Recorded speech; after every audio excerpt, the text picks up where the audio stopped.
देखिए, ये बहुत एक इम्पॉर्टेंट इशू होता है जब कहीं सुसाइड होता है। जो उसके एस्पेक्ट्स होते हैं वो बहुत ही बारीक होते हैं, और जो उसके रिलेटेड इश्यूज होते हैं, बाकी जो चीज़ें होती हैं, उनमें बहुत हमें ध्यान रखना चाहिए कि इसके गाइडलाइंस भी हैं।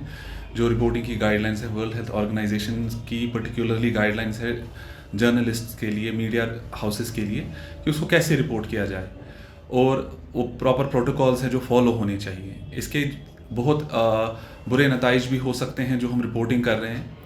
आज से पहले लगभग 100 साल एक बुक पब्लिश हुई है जर्मनी में, द सॉरो ऑफ यंग वर्तर। तो उसमें क्या देखा गया था, जब वो बुक पब्लिश हुई, जब वो मीडिया में आई, जब वो प्रिंट हो गई, तो उसके बाद अचानक से सुसाइड के जो रेट्स थी वो बहुत बढ़ गई। तो उसको वर्दर इफेक्ट या उसे कॉपी कैट सुसाइड्स का नाम दिया गया। तो उसका ये मतलब है कि जो ये सुसाइड की जो डिटेल्स हम लीक करते हैं, कैसे होता है, कहाँ होता है, क्यों होता है, तो वो एक मीन्स बन जाता है दूसरे एक पर्सन को who is already under stress, who is not suicidal but he is planning to suicide. तो उसके लिए एक मीन्स बन जाता है कि वो क्या करे इस चीज़ के लिए। तो इन डिटेल्स के लिए हमें बहुत ही कॉशियस रहना है जो reporting on these issues. It should be very careful and meticulous. और सबसे इंपॉर्टेंट चीज़ क्या है, अगर हम देखेंगे कि जो रिपोर्ट हमें देनी है, like if we have to report a suicide, हमें जो टर्मिनोलॉजी यूज़ करनी है, तो हमें उसके साथ केयरफुल रहना है। ये ऐसा नहीं होना चाहिए कि like we are stigmatising a person और ए फैमिली जो ये कर रहा है। और दूसरी बात है कि हमें देखना है कि ये जो सुसाइड हुआ, तो जैसे आप देख रहे होंगे अभी रिसेंटली मीडिया में क्या हो रहा है, लाइव रिपोर्टिंग हो रही है 24/7। वहाँ से वीडियोज़ आ रहे हैं कि सर्च इज़ गोइंग ऑन। तो ये क्या हो रहा है, जो नॉर्मल पॉपुलेशन है, जो नॉर्मल पब्लिक है, जो हाउसेज है, हमारे घर हैं, उनमें क्यूरियोसिटी बनी रहती है कि क्या पता इस लड़की का क्या हुआ, whether the body has been retrieved और नॉट। तो वो एक ऑटोमेटिकली एक स्ट्रेस लेवल इंड्यूस करती है नॉर्मल पब्लिक में भी कि क्या होगा, अब कैसे होगा। So these things should be taken care of. इन चीज़ों के बारे में जो गाइडलाइंस है वो फॉलो होनी चाहिए। और क्या होता है कि लाइक इसकी वजह से जो रिपोर्टिंग होती है, like if we start involving families in this, जो विक्टिम की जो फैमिली है, जब हम उसको इन्वॉल्व करते हैं, so it's leading to stigmatisation, जो स्टिग्मा एसोसिएटेड होता है। कल को वो माँ हमारी, वो बहन, उसकी फैमिली, उनके रिलेटिव्स जब वो रास्ते से चलेंगे, तो अगर उनको कोई पहचानेगा तो उनको बोला जाएगा कि आपको पता है कि ये कौन है, ये वही है जिनकी बच्ची ने यहाँ से छलांग मारी। तो ये स्टिग्मा उनके साथ अटैच रहेगा, तो वहाँ जो उसके जो इफेक्ट्स होंगे उनकी फैमिली पे, तो वो बहुत ज़्यादा होंगे। एग्जैक्टली एक्चुअली क्या होता है उन फैमिली वालों के साथ, they are desperate for their loved once.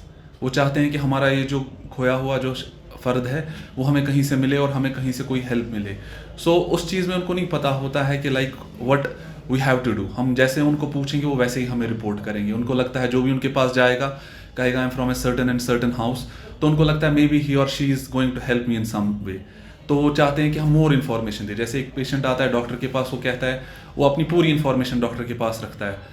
सो फिर ये डिपेंड करता है कि उस डॉक्टर पे कि वो उसकी जो इन्फॉर्मेशन है वो कितनी सिक्योर रखे, वो कितनी कॉन्फिडेंशियल रखे, और वो कैसे पोर्ट्रे करे इनटू द सोसाइटी, ताकि वो जो स्टिग्मा है वो अटैच ना हो जाए उस फैमिली या उस पर्टिकुलर घर के साथ। जैसे मैंने आपको पहले भी कहा कि वहाँ कुछ गाइडलाइंस है सुसाइड को रिपोर्ट करने की। ये एक न्यूज़ है, हमें है इसके दोनों पहलू देखने हैं हमें। एक तो रिपोर्टिंग का ये है कि reporting should be rather an awareness.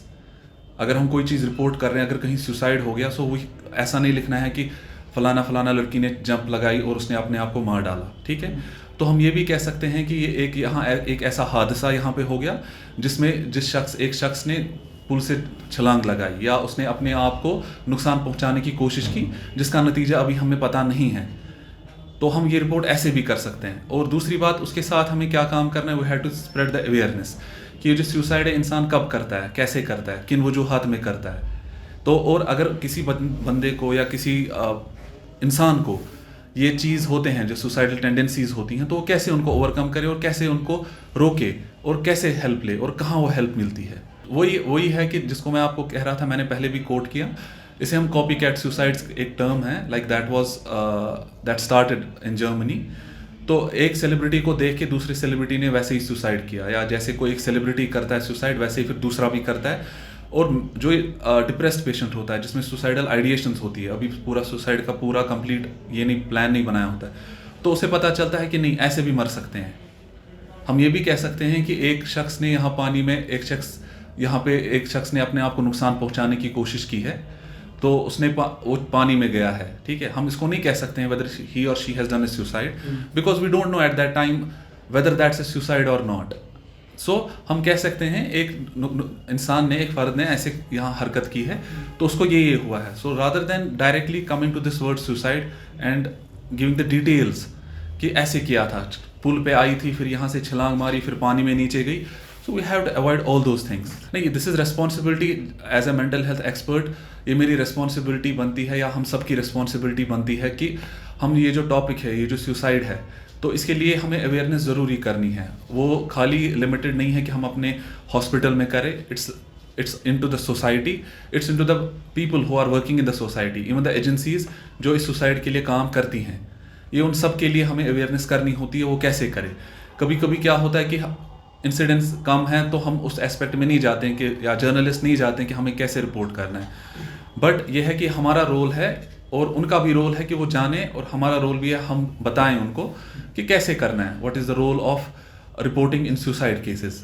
Artificial intelligence it's in nascent stages it's, but इसमें एक चीज़ हो सकता है, जो मीडिया, जो कंटेंट है, जो रिपोर्ट्स पब्लिश हो रही हैं, सो वो एक रेगुलेशन आ सकता है. लाइक जो हमारे पास न्यूज़ आती है, artificial intelligence will help in scrutinizing this news that comes to us, that comes to on a table, जो हमारे पास जो हम पढ़ते हैं. फिर मोस्ट ऑफ द टाइम्स जितनी भी मैंने अभी तक की, अगर हम बात करें पिछले हफ्ते से जो ये सुसाइड्स हुए हैं या जो डेथ्स हुई हैं, तो हम इसमें देखेंगे इनमें कहीं नहीं लिखा है कि आप अपने आप को कैसे बचा सकते हो. इनमें खाली मैंने देखा कि ये बताया गया है, they are about how to find this victim and what are the resources that are available to find these victims from the water bodies और anywhere else, rather than focusing on what are the resources that are available. If you see, यहाँ हमारे institute of mental health में there is a helpline is already working there, suicide helpline.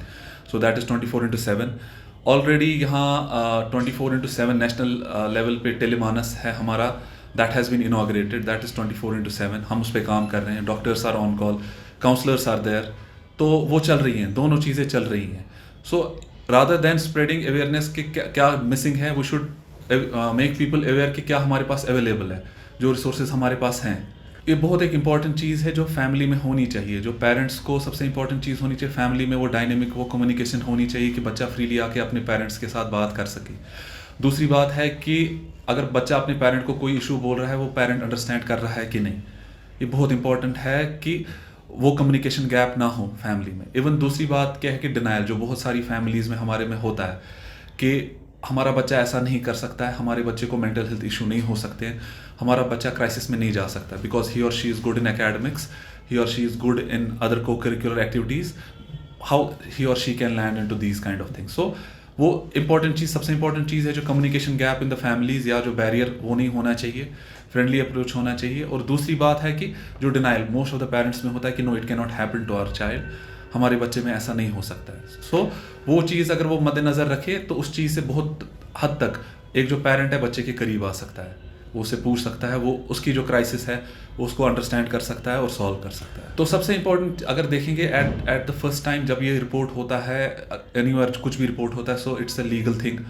So first and foremost thing is like our administration, the department of police and everything, वो सबसे पहले inform हो जाते हैं. So it's जब वो वहाँ आएंगे, so after that they can involve both. ये उन तक होता है कि like they can dissipate this information to the correct authorities, like they can dissipate to the media, they can dissipate this information to the mental health authorities.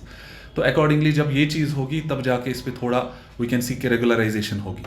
जो informations जो आती हैं, जो हमारे पास content आता है, तो उस चीज़ से ना वो regularize हो जाएगा और वो scrutinize हो जाएगा किसको क्या बोलना है और कैसे बोलना है, rather than helping to find a body, we are adding a trauma to the society. बहुत बहुत शुक्रिया हमसे बात करने के लिए. Thank you.